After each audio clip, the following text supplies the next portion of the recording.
Türkmen eli hiçbir yere benzemez. Yöresi başkadır Türkmen elimin. Dört bir köşesinde bereket bitmez. Havası başkadır Türkmen elimin.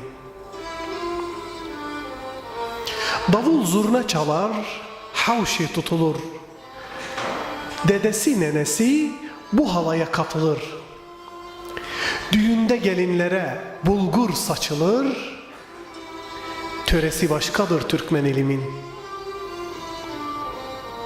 Bahçesinde binlerce cücük seslenir. Dağlarında keklik, çimeninde ferik beslenir. Dört mevsimde bin bir renkle süslenir. Çayırı güzü başkadır Türkmen elimin. Güneş batınca erkenden yatılır.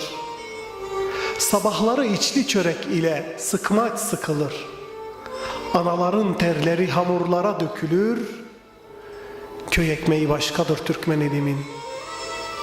Türkmendir tarihe şanını yazan, mazlumla dost olup zalimi bozan.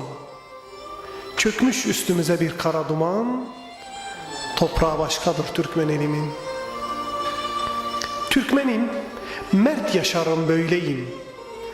Çalışmadan kazanmayı neyleyim? Ey kardeşim, sorar isen söyleyeyim, Türkmeni başkadır Türkmen elimin.